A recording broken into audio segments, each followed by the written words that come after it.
It's the crisis that has affected many of us, and it's not going anywhere anytime soon. The Centers for Disease Control reports deaths related to suicide have risen over the past few years, now with suicide being the third leading cause of death among people ages 15 to 24. I'm Micah Terrell with 91.9 Public Affairs and APSU TV. In an effort to raise awareness about suicide and to bring understanding and hope to those who have lost someone to suicide, Austin Peay has teamed up with the nonprofit American Federation for the Suicide Prevention to stage the Out of the Darkness Walk on our campus Saturday, September 14th. And joining me now is one of the walk organizers, Jerome Viltz. Thank you so much for stopping by, Jerome. And we understand you've got multiple hats involved in this situation. So you're a member of the Walk Planning Committee. Yes, ma'am. You also work with Trinity Episcopal and their mental health outreach. Mm-hmm. And you're also a licensed clinical social worker therapist for Centerstone. So tell us first about the walk. Obviously, this is the first time we've had it since COVID, right? Yes, first time since 2019. So on September 14th, here at your beautiful campus, we're going to be holding an Out of the Darkness Walk in conjunction with the American Foundation for Suicide Prevention. The walk starts at 9 o'clock, some opening ceremonies and things like that. The actual walk starts at 10. It's a mile loop around the campus. Great. Now, obviously, there's lots of people needed to come to this walk. What would you like to tell people about the walk organization itself, American Foundation for Suicide Prevention? So American Foundation for Suicide Prevention was founded in 1987. They've been doing the Out of Darkness Walk since 2004, and it's an opportunity for them to bring people together. People have experienced a loss through suicide, survivors of a suicide attempt, the community, professionals, just to come together and remember those who we have lost to suicide, and fellowship, and to provide support and to bring awareness. And there's probably a lot of people locally here, our local chapter, roughly of quite a few folks, I'm sure, to help get this walk involved. Yes. And organized, right? Yes. And what's involved, obviously, on the walking planning committee? What sort of work are you doing? I'm reaching out to, of course, getting people to walk. We're getting some exhibitors. We're going to have some tables set up so people can share information about their own programs. We have some mental health agencies who are going to have tables and booths, again, to show support and to share information about their programs. Right, because a lot of people don't realize, obviously, that this problem has gotten so severe at this time. So pre-registration is part of this. Of course, folks could probably join in, but pre-registration is good, right? Yes. Tell us about that process and any fees that are involved with that. Okay, so you can go to afsp.org/Clarksville, and that'll bring you to a page to where you can register. There is no registration fee. On the page, we're really pushing participation, but it is a fundraiser, so there is also a place to donate, but we're really looking for participation and a big turnout and a big show of support. If you do raise $150 or donate $150, you get a T-shirt. But it's about bringing the community together to bring this out of the darkness. Suicide is something that's not often talked about. It's something that people get uncomfortable talking about and would rather just kind of keep it in the background, and we're trying to do away with that. Right. Yeah. Education and awareness are really huge, and that's great that we're bringing that to the fore. Again, the money that's going to be raised, how would that help with? Will it help with like education and outreach efforts? So tell us about that. AFSP, they do some educational work. They do some work as far as lobbying efforts. The 988 National Hotline, Suicide Hotline, is in existence in a large part due to the work AFSP and some other agencies have done. So they're about education, supporting people, and kind of driving policy. Right, because we need, obviously it's great to have the 988. I know we've really made sure we publicize that here on campus. We also have the 911, of course, is an emergency response in an actual emergency. And then I noticed we have a veterans crisis line as well Yes. available here, sending a text to 838-255. So lots of great resources. And we'll share all these with y'all on our Facebook and our Instagram as well. But as Jerome mentioned, you can go to afsp.org/Clarksville to check out our local walk that's on September 14th. So again, if you just tuned in and are joining us, I'm Micah Terrell with 91.9 Public Affairs and APSU TV, and we're speaking with Jerome Viltz. And Jerome is on the planning committee for the Coming Up Out of the Darkness Walk to raise suicide prevention awareness. And Jerome, you have a unique position here in the community because you're helping out with Trinity Episcopal and mental health outreach. Also, you're a licensed therapist and help at Centerstone. And then, of course, so you see lots of things happening. What sort of trends have you noticed in mental health in our community? Well, suicide rates, like you mentioned, are on the increase. In Tennessee, the rate here, kind of bringing it close to home. Well, first nationally, in the most recent statistics we had, 2022, the CDC report says 49,000 people died by suicide that year. Another 1.6 million attempted suicide. That comes out to about 17.5 people per 100,000 nationally. In Tennessee, our number's a little bit higher. 14.0. I'm sorry, I had that backwards. The national average is 14.0 per 100,000. Tennessee, it's 17.5. With my great math skills, that's a 25% increase over the average. Wow. So any idea what might be why? I mean, we have a lot of different blended communities, a lot of different, I don't know if you had any thoughts in your research about what might be behind that. Well, the numbers among young people are up as well. College students, the numbers are increasing. I think the most recent statistic I read was 111,000 in a given year will die by suicide from college campuses. It's the third leading cause of death among 18 to 25-year-olds. So it's a growing problem, and there are a lot of causes for that. Bringing it to the college campuses, being away from home, the stress of being in a new environment, away from your support systems. A lot of times, certain mental health diagnoses kind of appear around that age, so that might be playing into it.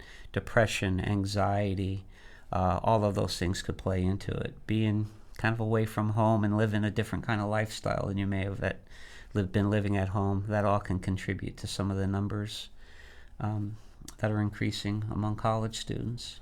And there's lots of support. I know we've got here on campus, we have the Student Counseling Services Center at the ARD, as well as the Let's Talk series where you can stop by, have a quick chat with a therapist. And I know if part of your work, there's lots of things to help with.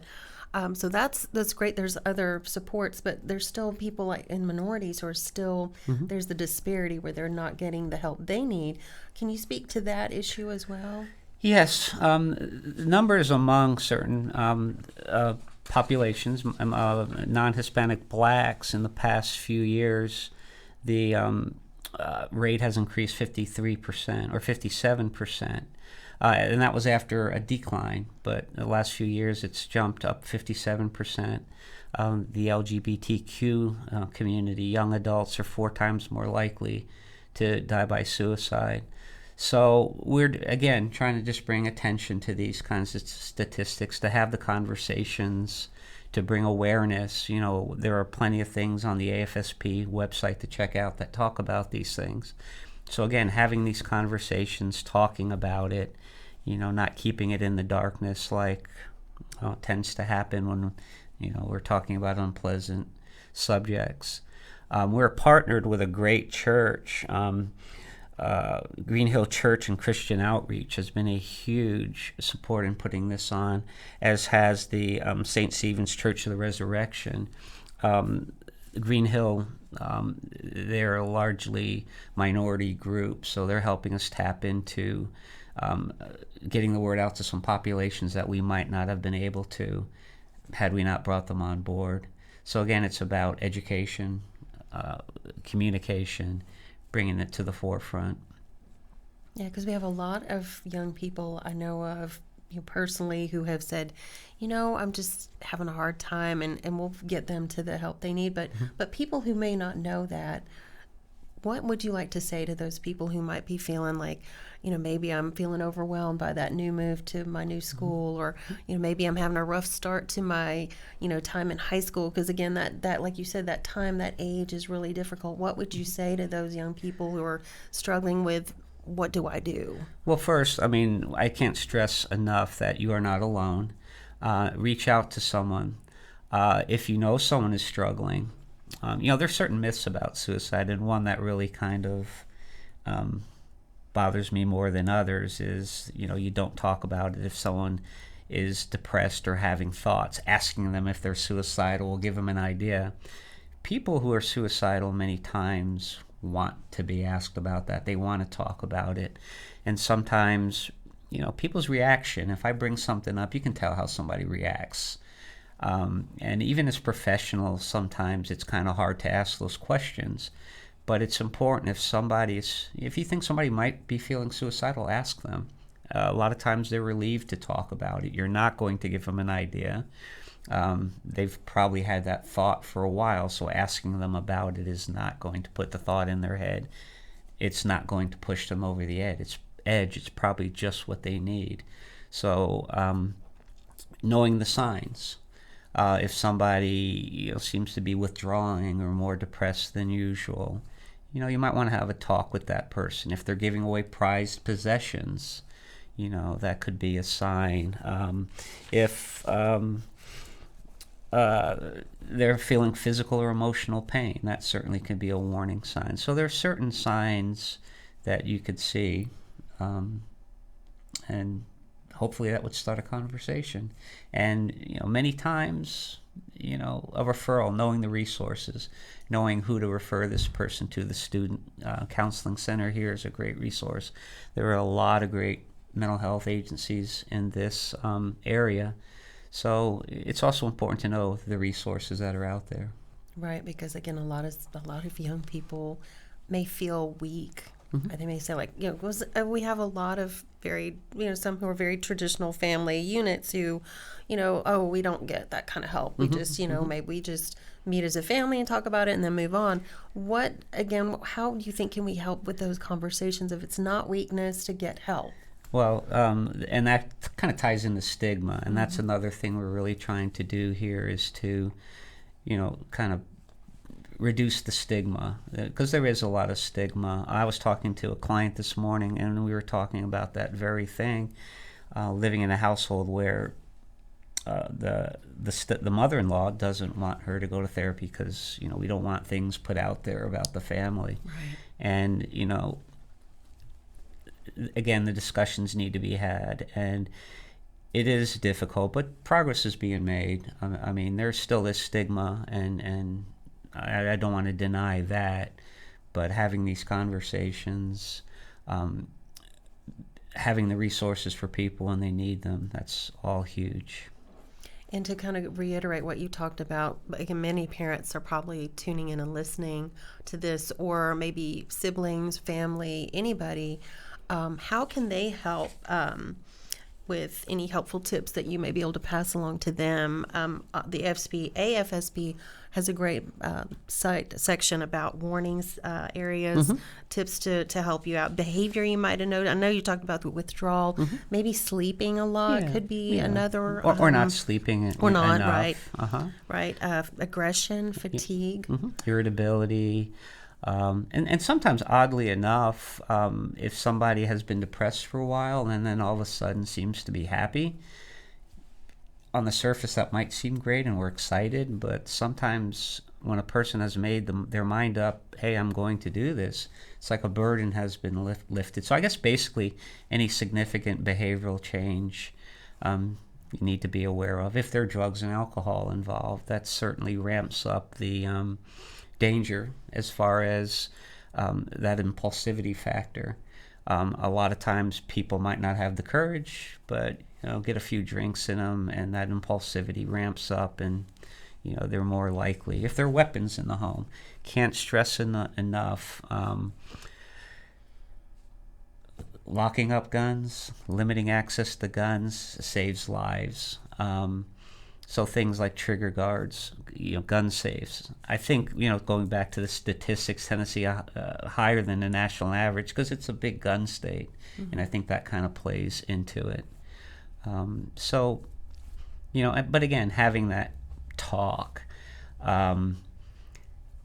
remembering that when somebody is talking about wanting to die, this is another kind of myth that's to be taken seriously. They're not there trying to get attention. They're not trying to. Sometimes people are really hurting. So if your son, daughter, spouse, family member talks about suicide, that should be taken seriously, and a conversation should be had. Can't stress the communication part enough, and that's tough right now, right? We think about, hey, we're busy. I'm going to work. I'm going to school. I'm doing all these things. If you're a parent, you may struggle to find that time to talk with your child, or like you said, your spouse. So how do we do that? How do we make that make the time? Yeah. That's a good question. I would just say make the time. I mean, this is important, stuff. I mean, a life could be in the balance. So I think as parents, we need to make the time. We need to learn to have those hard conversations, to ask those hard questions. I know a lot of times we, kind of want to cross our fingers, and maybe if we ignore it or kind of go about asking questions in a roundabout way, we will avoid hearing the answers we want to hear. But I can't stress enough, be direct. And there are tips for ways to ask those questions. I mean, the number one tip I'll say is just be direct. We don't want to use euphemisms. We don't want to dance around it. Just ask, are you thinking about taking your life? It's hard to hear. Yeah. Right. Oh, it is hard to hear. Yeah. And I know a lot of times, I mean, even as a professional, when I hear the answer yes, it's like, now what? But that's why it's important to have, or know the resources and be able to, okay, my son is feeling this way. Where do I go from here? And, that's some of the work AFSP and other agencies will be there Saturday on the 14th. We'll be there passing out information. So there should be plenty of resources people can gather up and have if the need ever arises. Which is very helpful. Again, a lot of parents just may not even know until their child comes to them, or maybe they hear about it from school. Yeah. I understand school. A lot of the local school districts are very good about keeping an eye on the students and making sure they get help too. A lot of the schools have school-based therapists. A lot of high schools, well, even down to the grade schools, have school-based therapists, and they're very helpful in identifying those who are struggling.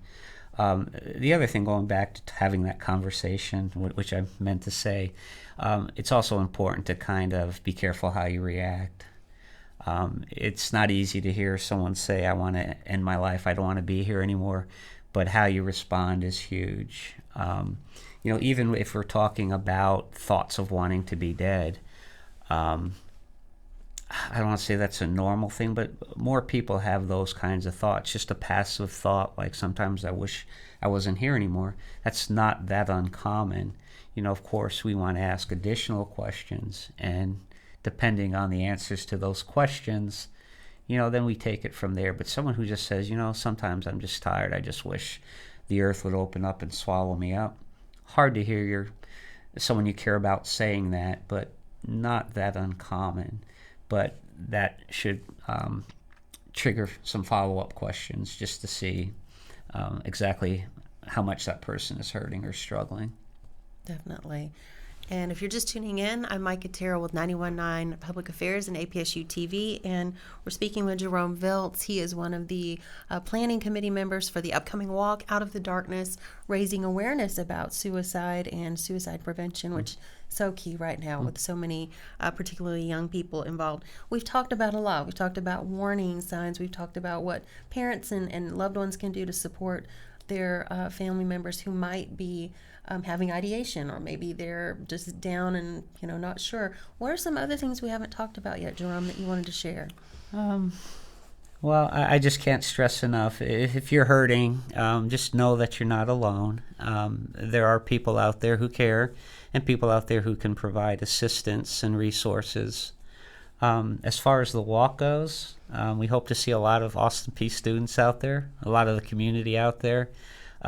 For a first-time effort since 2018, we're pleased with the turnout, but we want a huge turnout. We really want to rock this. And we want a lot of people out there showing support because, like I said earlier, there are going to be people who are survivors. We have someone speaking who is survived an attempted suicide. She has a great story to tell. And, some of the people we've kind of got to know a little bit who have registered, who lost a loved one to suicide. We want to be out there to support those people and show them that they're not alone and, help them remember their loved ones and show them support. And yeah, no, that's wonderful. And if folks are interested, they can go to afsp.org/Clarksville Yes, and check that out. And you can do pre-registration there, and it's free. The day of, we also have registration at the MUC that morning as well. So how many people have signed up? You have a rough idea? Yes, I should. 85 so far. Okay. And how many do we want to get? A few hundred at least? A few hundred at least. We the last walk here had 35 people. Oh, wow. So I set the standard low. I was like, let's at least beat that. My wife was wanting at least 100. We're going to go by that easily, but we just want a big crowd. It is a fundraiser, and I want to stress that, but more importantly, we want to just bring people together, and we hope this is the start of something big. We hope this will be an annual thing, and we've already learned some things we would do differently, or should have done differently, or could have done differently, but we're learning, and this is going to be a great thing this year, but next year it'll be even better. We have a couple neat ceremonies. There's a bead ceremony, depending on if you're survived a suicide attempt, you wear a certain color bead. If you lost a loved one to suicide, you wear another color bead, or all of them. Some people, it looks like Mardi Gras out there with all the beads they have on. There will be music. There'll be a little yoga thing going on, and like I said, the tables will be there. So show up. Yeah, and you said you had a lot of groups helping out. I know you mentioned several churches and some other groups too. Do you want to mention any of those as well? I would be remiss. I better not do that because I'll forget somebody, and I don't want to. Lots of folks here in Clarksville. There will be a lot of people out here. Wonderful. Well, Jerome, thank you so much for stopping by and telling us about the Out of the Darkness Walk, which again, we'll remind everyone is on Saturday, September 14th, 9 a.m. registration, 10 a.m. is when the walk gets underway. You said it's a mile around our beautiful campus, which of course is in bloom. It's all nice and pretty. See all the flowers and trees doing their thing. It's wheelchair and stroller accessible. Great. So families are welcome, everybody. Yeah. And you can shorten the walk. There are places you can shorten it if you have to. Oh, good. Yeah. In case it's a super hot day. That's right. Right? Yeah. Which hopefully it's the morning. Hopefully it shouldn't be too bad. Yeah. So great. Jerome, thank you so much again. And Jerome, he's of the local chapter here in Clarksville of the American Foundation for Suicide Prevention. And again, Out of the Darkness, Saturday, September 14th. And we have lots more details on our website, on our Facebook, 91.9 FM, and also our Instagram. So you can check those out. And I'm Micah Terrell with 91.9 Public Affairs and APSU TV.